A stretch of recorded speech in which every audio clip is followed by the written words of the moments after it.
નમસ્કાર વિદ્યાર્થી મિત્રો, ધોરણ 12 જીવ વિજ્ઞાન વિષય ચેપ્ટર 3 માનવમાં પ્રજનન ની છેલ્લી થિયરીની આપણે આજે ચર્ચા કરવાના છે.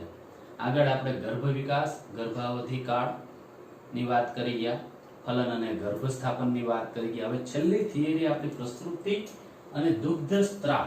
ટૂંકનો લખો પ્રસૃતિ અને દુગ્ધ સ્ત્રાવ. ત્યાર પછી આપણે સ્વાધ્યાયના પ્રશ્નો અને એમસીક્યુ ની ચર્ચા કરીશું.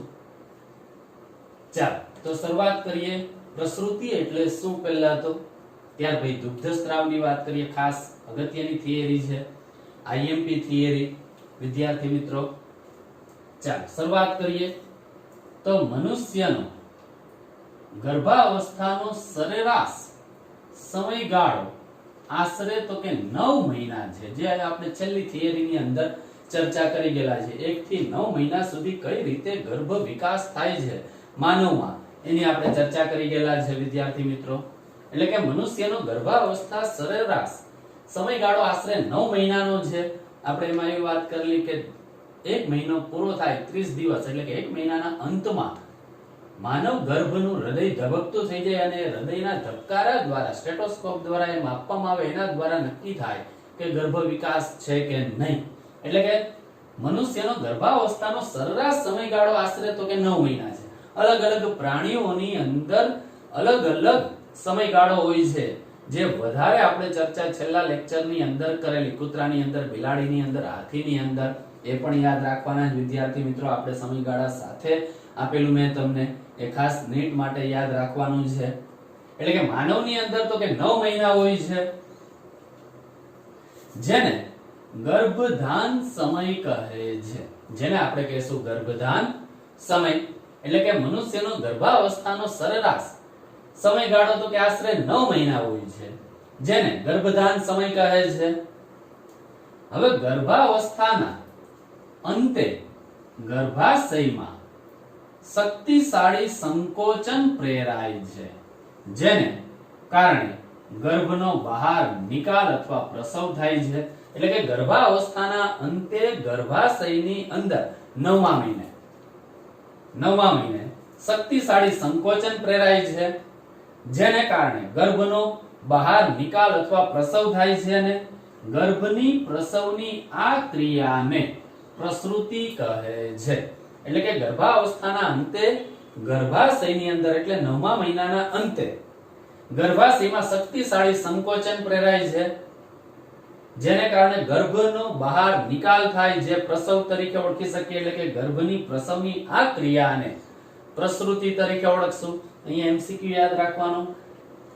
ગર્ભ વિકાસ દરમિયાન છેલ્લે પ્રસૃતિની ક્રિયા નજીક હોય ત્યારે કયો અંતઃસ્ત્રાવનો સ્ત્રાવ થાય? તો કે રિલેક્સિન અંતઃસ્ત્રાવ અહીંયા ભાગ ભજવશે. એ સિવાય પણ બીજા કેટલાક ઓક્સિટોસિન અંતઃસ્ત્રાવ ગર્ભાવસ્થાના અંતે ગર્ભાશયમાં નિર્માણ પામે છે, જેને કારણે ગર્ભનો બહાર નિકાલ થવાની પ્રક્રિયા સરળ બને છે, જે પ્રસૃતિ તરીકે ઓળખશું. રિલેક્સિન અંતઃસ્ત્રાવ યાદ રાખવાનો. ચાલો, એટલે કે ગર્ભાવસ્થાના અંતે ગર્ભાશયમાં શક્તિશાળી સંકોચન પ્રેરાય છે, જેને કારણે ગર્ભનો બહાર નિકાલ કે પ્રસવ થાય છે. ગર્ભની પ્રસવની આ ક્રિયાને પ્રસૃતિ કહે છે. અને અહીંયા જટિલ ચેતા અંતઃસ્ત્રાવી પદ્ધતિ દ્વારા, ચેતા અંતઃસ્ત્રાવી પદ્ધતિ ચેપ્ટર 22 ધોરણ 11 ની અંદર વિસ્તૃતમાં આપણે અંતઃસ્ત્રાવી તંત્ર આખું ભણી ગયેલા છે. પિટ્યુટરી ગ્રંથિમાંથી નિર્માણ પામતા અંતઃસ્ત્રાવોની અહીંયા ચર્ચા કરવાની. જે ચેતા અંતઃસ્ત્રાવી પદ્ધતિ, એટલે કે હાઇપોથેલેમસ દ્વારા સંદેશો પિટ્યુટરી ગ્રંથિને પહોંચે અને એમાંથી અંતઃસ્ત્રાવ નિર્માણ પામે છે. એટલે કે જટિલ ચેતા અંતઃસ્ત્રાવી પદ્ધતિ દ્વારા પ્રસૃતિ પ્રેરાય છે, અને પ્રસૃતિ માટેના સંકેતો સંપૂર્ણ વિકસિત ગર્ભ અને જરાયુમાંથી ઉત્પન્ન થાય છે, કે જે ગર્ભાશયના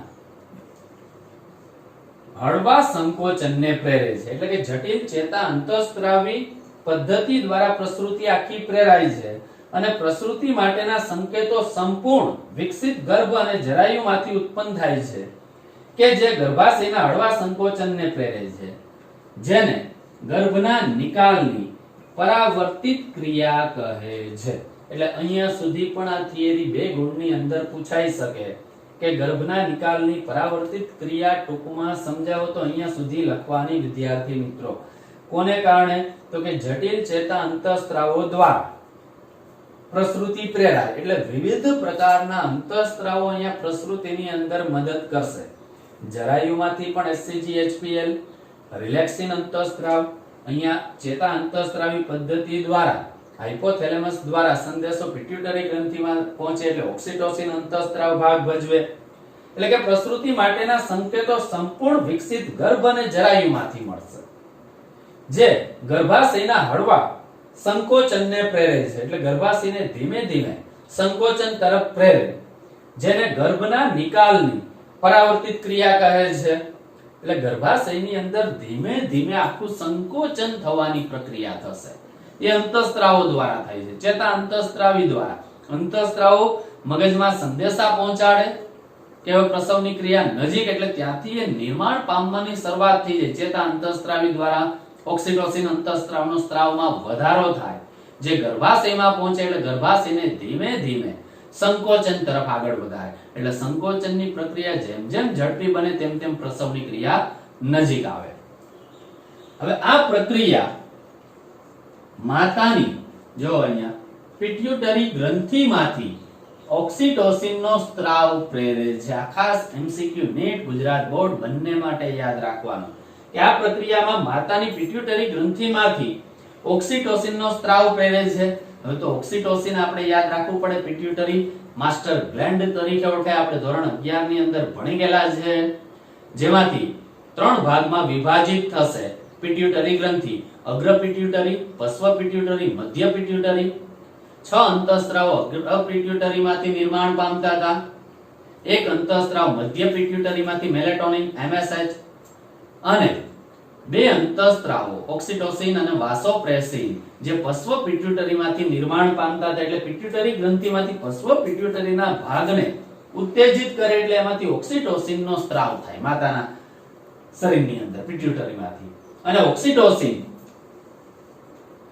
ગર્ભાશયના સ્નાયુ ઉપર અસર કરે છે. એટલે અહીંયા ઓક્સિટોસિનનો સ્ત્રાવ શરૂઆત થઈ જાય માતાના પિટ્યુટરી ગ્રંથિમાંથી. એટલે ઓક્સિટોસિન હવે શું કરે? સ્ત્રાવ થાય એટલે ગર્ભાશયના સ્નાયુ ઉપર અસર કરવાની શરૂઆત કરે. ગર્ભાશયના સ્નાયુ ઉપર અસર કરવાની શરૂઆત કરે છે, અને જેને કારણે ગર્ભાશયનું શક્તિશાળી સંકોચન થાય છે. ગર્ભાશયનું શક્તિશાળી સંકોચન થાય ઓક્સિટોસિનને કારણે, જેના બદલામાં તે ઓક્સિટોસિન ના વધુ સ્ત્રાવને ઉત્તેજે. એટલે વધુ પ્રમાણમાં ઓક્સિટોસિનનો સ્ત્રાવ શરૂઆત થઈ જાય. પ્રસવની ક્રિયા નજીક હોય ત્યારે ઓક્સિટોસિન માતાના પિટ્યુટરી ગ્રંથિમાંથી સ્ત્રાવ થવાની શરૂઆત થાય.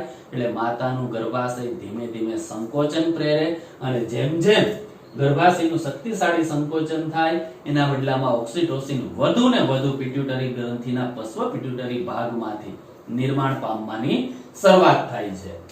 અને ગર્ભાશય સંકોચન અને ઓક્સિટોસિનના સ્ત્રાવ વચ્ચેની પરાવર્તિત ક્રિયા સતત ચાલવાને કારણે, એટલે બંનેનું ઓક્સિટોસિનનો સ્ત્રાવ થાય એટલે ગર્ભાશય સંકોચન પામે, ગર્ભાશય સંકોચન પામે એટલે ફરીથી ઓક્સિટોસિનનો સ્ત્રાવ થાય. બંને વચ્ચે પરાવર્તિત ક્રિયા ચાલુ રહી. પરાવર્તિત ક્રિયા સતત ચાલવાને કારણે વધુ અને વધુ શક્તિશાળી સંકોચનને ઉત્તેજે. એટલે વધુ ને વધુ શક્તિશાળી સંકોચનને ઉત્તેજે એટલે બાળ પ્રસવ ક્રિયા નજીક આવે. આ સંકોચન બાળકને પ્રસવ માર્ગ દ્વારા ગર્ભાશયમાંથી બહાર નિકાલ તરફ દોરી જાય છે, જેને પ્રસૃતિ કહે છે. એટલે અહીંયા સંકોચન, આ સંકોચન એટલે ગર્ભાશયનું સંકોચન થાય. કોને કારણે થાય? તો કે ઓક્સિટોસિન અંતઃસ્ત્રાવને કારણે. ઓક્સિટોસિન અંતઃસ્ત્રાવ ક્યાંથી નિર્માણ પામતે? તો કે માતાના પિટ્યુટરી ગ્રંથિમાંથી નિર્માણ પામે. માતાના પિટ્યુટરીના પશ્વ ભાગમાંથી ઓક્સિટોસિન સ્ત્રાવ થાય એટલે સીધો એ ગર્ભાશય ઉપર પહોંચે. ગર્ભાશય ઉપર પહોંચે એટલે ગર્ભાશયના સ્નાયુને સંકોચન પ્રેરે. એટલે ગર્ભાશયના સ્નાયુઓ સંકોચન પ્રેરાય એટલે ઓક્સિટોસિન નો સ્ત્રાવ ચાલુ રહે, બંને વચ્ચે સતત પરાવર્તિત ક્રિયા ચાલુ રહે, એટલે જેમ ગર્ભાશય સંકોચન પામે તેમ વધુ ને વધુ ઓક્સિટોસિન નો સ્ત્રાવ ચાલુ રહે અને એને કારણે આ સંકોચનને કારણે બાળકને પ્રસવ માર્ગ તરફ, એ સંકોચન થાય ગર્ભાશયના સ્નાયુનું, એટલે બાળકને પ્રસવ માર્ગ દ્વારા ગર્ભાશયમાંથી બહાર નિકાલ તરફ એ દોરી જાય છે, જેને પ્રસૃતિ કહે છે. અને બાળક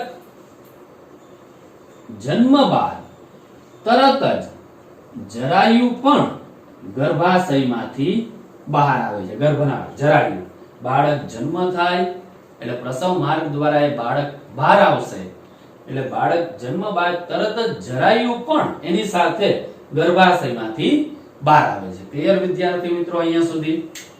ચાલો ફરીથી ઝડપથી એકવાર વાત કરી દઈએ.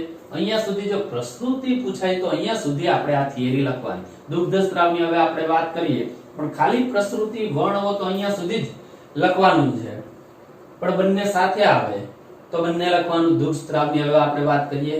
પહેલા એકવાર ફરીથી ઝડપથી રિવિઝન કરી દઈએ. પ્રસ્તુતિ તો કે મનુષ્યના ગર્ભાવસ્થાનો સરેરાશ સમયગાળો તો કે 9 મહિનાનો છે. 266 દિવસ અથવા તો 280 દિવસ આપણે યાદ રાખવાના, બે માંથી એક.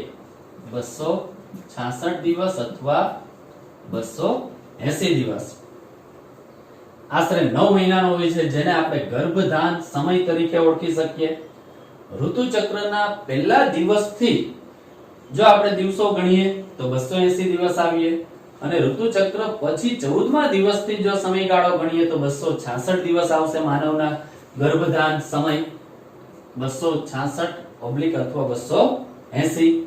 ચાલો, ગર્ભાશયના અંતે ગર્ભાવસ્થાના અંતે ગર્ભાશયમાં શક્તિશાળી સંકોચન પ્રેરાય છે, જેને કારણે ગર્ભનો બહાર નિકાલ અથવા પ્રસવ થાય છે, અને ગર્ભની પ્રસવની આ ક્રિયાને પ્રસૃતિ કહે છે. હવે જટિલ ચેતા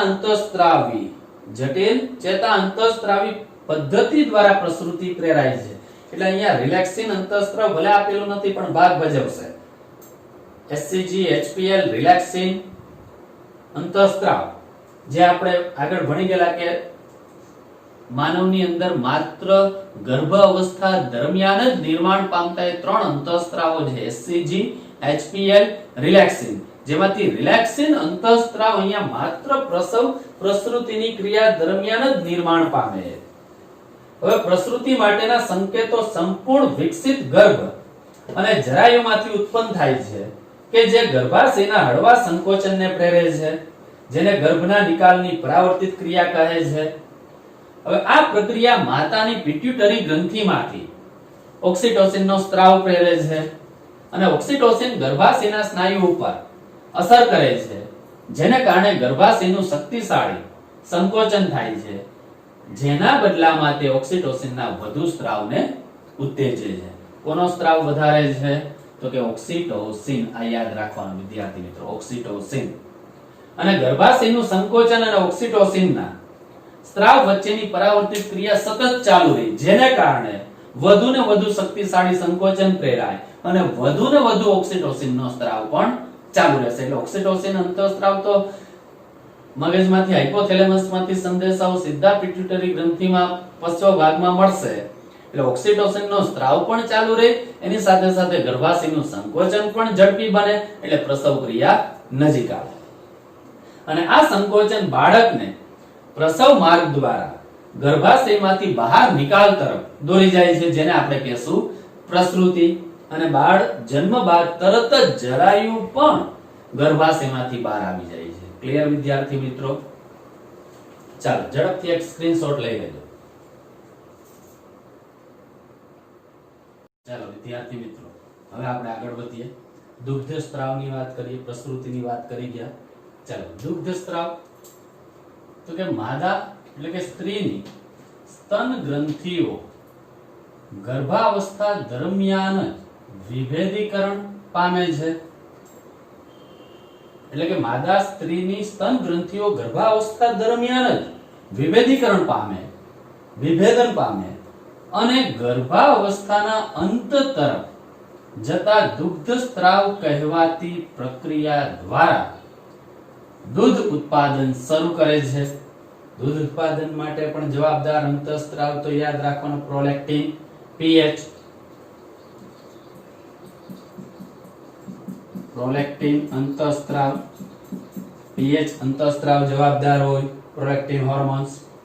એટલે કે દુગ્ધસ્ત્રાવ કહેવાતી પ્રક્રિયા દ્વારા દૂધ ઉત્પાદન શરૂ કરે છે, જે નવા જન્મેલા બાળકને ખોરાક આપવામાં માતાને મદદ કરે છે. એટલે કે જે નવા જન્મેલો બાળક હશે એ બાળકને ખોરાક આપવામાં માતા મદદ કરે છે. એટલે દુગ્ધસ્ત્રાવની શરૂઆત બાળકના જન્મ સમયે શરૂ થઈ જાય છે, પરંતુ માદાની સ્તન ગ્રંથિઓ ગર્ભાવસ્થા દરમિયાન જ વિભેદીકરણ પામવાની શરૂઆત થાય અને ગર્ભાવસ્થાની અંત તરફ છેલ્લે દુગ્ધસ્ત્રાવ કહેવાતી પ્રક્રિયા દ્વારા દૂધ ઉત્પાદન પણ શરૂ થાય, જે નવા જન્મેલા બાળકને ખોરાક આપવામાં માતાને મદદ કરે છે. અને દુગ્ધસ્ત્રાવના શરૂઆતના કેટલાક દિવસો દરમિયાન, આ ખાસ દુગ્ધસ્ત્રાવના શરૂઆતના કેટલાક સમયગાળા દરમિયાન દૂધ ઉત્પાદનને કોલેસ્ટ્રમ તરીકે ઓળખાય છે. આ ખાસ યાદ રાખવાનું, કોલેસ્ટ્રમ એટલે કે દુગ્ધસ્ત્રાવના શરૂઆતના દિવસો દરમિયાન દૂધ ઉત્પાદન જે થાય છે એ દૂધ ઉત્પાદનની અંદર જે પ્રવાહીઓ એ કોલેસ્ટ્રમ તરીકે ઓળખાય, જે ઘણા બધા એન્ટીબોડી ધરાવે છે. જે ઘણા બધા એન્ટીબોડી ધરાવે. કયો એન્ટીબોડી એમાં રહેલો હોય યાદ રાખવાનું, IgA. એન્ટીબોડી કયો હોય તો કે IgA. એન્ટીબોડી A એમાં રહેલું હોય, જે નવા જન્મેલા બાળકોમાં પ્રતિકારકતા વિકસાવવામાં અત્યંત આવશ્યક છે. આપણે ચેપ્ટર નંબર 8 માનવ સ્વાસ્થ્ય અને રોગોની અંદર એન્ટીબોડી વિશે વિસ્તૃતમાં ભણી ગયેલા છે. 5 પ્રકારના એન્ટીબોડી જે રહેલા હોય, IgG, IgA, IgM, IgE, IgD. એમાંથી IgA અહીંયા ઉત્પન્ન થશે. એ ઉત્પન્ન થાય, રોગ પ્રતિકારકતા પણ ભણી ગયેલા છે. 2 પ્રકારની પ્રતિકારકતા આપણામાં વિકસેલી હોય, જન્મજાત પ્રતિકારકતા, બીજી વિકસાવશું જે પ્રતિકારકતા તરીકે ઓળખશે ઉપાર્જિત પ્રતિકારકતા. એટલે 2 પ્રકારની પ્રતિકારકતા બાળકના જન્મ બાદ ધીમે ધીમે વિકસે છે. એટલે ધીમે ધીમે વિકાસની શરૂઆત થાય. એટલે શરૂઆતમાં કોલેસ્ટ્રોમ એને એન્ટીબોડી માટે જરૂરી એન્ટીબોડી પ્રાપ્ત થાય, એમાંથી IgA. એટલે જે ઘણા એન્ટીબોડી ધરાવે છે, જે નવા જન્મેલા બાળકોમાં પ્રતિકારકતા વિકસાવવામાં અત્યંત આવશ્યક છે. એટલે બાળકનો જન્મ થાય એટલે તરત જ કહીએ રોગો સામે લડવાની શક્તિ, એ પ્રતિકારકતા એમાં હોતી નથી. આથી એ કોલેસ્ટ્રોમ ની અંદર આ પ્રતિકારકતા રહેલી હોય એટલે વિકસાવવામાં એને મદદ થાય, ત્યારે રોગો સામે એને પ્રતિકારકતા મેળવે. અને બાળકની વૃદ્ધિના શરૂઆતના દિવસો દરમિયાન સ્તનપાન ડોક્ટરો દ્વારા બાળકના સ્વસ્થ ઉછેર માટે ભલામણ કરવામાં આવે છે. એટલે શરૂઆતના દિવસો હશે, બાળકની વૃદ્ધિ થતી હશે, ત્યારે ડોક્ટરો પણ એવી ભલામણ કરે છે કે માતાનું સ્તનપાન એને કરાવવું જરૂરી છે. એના મેઇન રીઝન આ જ છે કે દુગ્ધસ્ત્રાવની અંદર દૂધ ઉત્પાદન થાય, એની અંદર જે પ્રવાહી રહેલું હોય એ કોલેસ્ટ્રોમ તરીકે ઓળખાય, જેની અંદર એન્ટીબોડી પુષ્કળ પ્રમાણમાં રહેલી હોય, રોગો સામે લડવાની મેઇન એન્ટીબોડી એમાં IgA એ રહેલી હોય, જે એને પ્રતિકારકતા વિકસાવવામાં મદદ કરે છે, પર્યાવરણ સામે રોગો સામે લડવાની શક્તિ આપવામાં મદદ કરે છે. એન્ટીબોડી એમાં પુષ્કળ પ્રમાણમાં રહેલું હોય IgA. આથી શરૂઆતના દિવસો દરમિયાન સ્તનપાન ડોક્ટરો દ્વારા બાળકના તંદુરસ્ત ઉછેર માટે ભલામણ કરવામાં આવે છે. અહીંયા સુધી આખી આ થિયરી આપણે લખવાની છે. દુગ્ધસ્ત્રાવ તો અહીંયા સુધી આ 3 પોઈન્ટ જે આપેલા છે, અને પ્રસૃતિ જે આપણે આગળ વાત કરી ગયા આખી, ફરીથી આપણે દુગ્ધસ્ત્રાવની વાત કરીએ, રિવિઝન ઝડપથી કરી દઈએ તો કે માદા એટલે કે સ્ત્રીની સ્તન ગ્રંથિઓ ગર્ભાવસ્થા દરમિયાન જ વિભેદીકરણ પામવાની શરૂઆત થઈ જાય છે, અને ગર્ભાવસ્થાના અંત તરફ છેલ્લે 9મા મહિના નજીક હોય ત્યારે, પ્રસવની ક્રિયા નજીક હોય ત્યારે દુગ્ધસ્ત્રાવ કહેવાતી પ્રક્રિયા દ્વારા દૂધ ઉત્પાદન પણ શરૂ કરે છે, જે નવા જન્મેલું જે બાળક હશે એને ખોરાક આપવામાં માતાને મદદ કરે છે. હવે દુગ્ધસ્ત્રાવના શરૂઆતના કેટલાક દિવસો દરમિયાન દૂધ ઉત્પાદન ને કોલેસ્ટ્રોમ કહે છે, જે ઘણા એન્ટીબોડી ધરાવે. એમાંથી સૌથી વધુ કયું તો કે IgA. એન્ટીબોડીના 5 પ્રકારો આકૃતિ સાથે આપણે વિસ્તૃતમાં ભણી ગયેલા છે વિદ્યાર્થી મિત્રો. એમાંથી IgA પુષ્કળ પ્રમાણમાં રહેલું, વારંવાર નીટમાં પૂછાયેલો MCQ છે. આ કોલેસ્ટ્રોમની અંદર રહેલો એન્ટીબોડી કયો તો કે IgA, જે નવા જન્મેલા બાળકોમાં પ્રતિકારકતા વિકસાવવા અત્યંત આવશ્યક હોય છે અને બાળકની વૃદ્ધિના શરૂઆતના દિવસો દરમિયાન સ્તનપાન ડોક્ટરો દ્વારા પણ બાળકના તંદુરસ્ત વિકાસ માટે ભલામણ કરવામાં આવે છે. ક્લિયર વિદ્યાર્થી મિત્રો? અહીંયા સુધી આ થિયરી લખવાની થાય છે. આપણો આ ચેપ્ટર બધી થિયરી અહીંયા પૂરી થાય છે. NCERT પ્રમાણે, નીટ પ્રમાણે બધી થિયરીઓ આપણે પૂરી કરેલી છે. તમે પણ વિદ્યાર્થી મિત્રો આ વર્ષનું પેપર ચેક કરજો, કેવા પ્રકારના MCQ પૂછાયેલા છે. જો મોસ્ટ ઓફ બધા બુકની અંદરથી જ છે NCERT પ્રમાણે. ચાલો હવે આપણે સ્વાધ્યાયની શરૂઆત કરીએ. તો પહેલો પ્રશ્ન ખાલી જગ્યા ભરો એવું આપેલું છે વિદ્યાર્થી મિત્રો. ચાલો તો એની વાત કરીએ. પહેલી ખાલી જગ્યા તો કે માનવ ખાલી જગ્યા પ્રજનન દર્શાવે છે. અહીંયા હવે આખા ચેપ્ટરનું રિવિઝન થઈ જશે. A થી K સુધી જે ખાલી જગ્યા આપેલી છે, તો પહેલી ખાલી જગ્યા માનવ ખાલી જગ્યા પ્રજનન દર્શાવે. કયું પ્રજનન માનવ દર્શાવે? લિંગી કે અલિંગી? તો એ આપણને ખબર જ હોવી જોઈએ કે માનવની અંદર તો કે લિંગી પ્રજનન દર્શાવાય. માનવની અંદર લિંગી પ્રજનન દર્શાવાય છે વિદ્યાર્થી મિત્રો. ચાલો ત્યાર પછી બી ખાલી જગ્યા માનવ ખાલી જગ્યા છે. 3 પ્રકારો આપણે શરૂઆતમાં ઇન્ટ્રોડક્શનમાં જ વાત કરી ગયા. માનવ ખાલી જગ્યા છે, અંડપ્રસવી છે, ઈંડા મૂકે છે, અપ્રત્યપ્રસવી છે, બાળકને બચ્ચાને જન્મ આપે છે, કે અપ્રત્ય અંડપ્રસવી છે કે માં શરીરની અંદર જ ઈંડા મૂકે અને પછી જન્મ આપે, તો એ અપ્રત્ય અંડપ્રસવી કહેવાય. તો અહીંયા કયું આવશે? અંડપ્રસવી પણ નથી, અપ્રત્ય અંડપ્રસવી પણ નથી, પણ આપણે આવશે અપ્રત્ય પ્રસવી. એટલે જવાબ આવશે અપ્રત્ય પ્રસવી, એટલે કે બચ્ચાને જન્મ આપે છે. ચાલો ત્રીજી ખાલી જગ્યા. માનવમાં ખાલી જગ્યા ફલન જોવા મળે. માનવમાં જે ફલન જોવા મળે બહાર છે કે અંદર?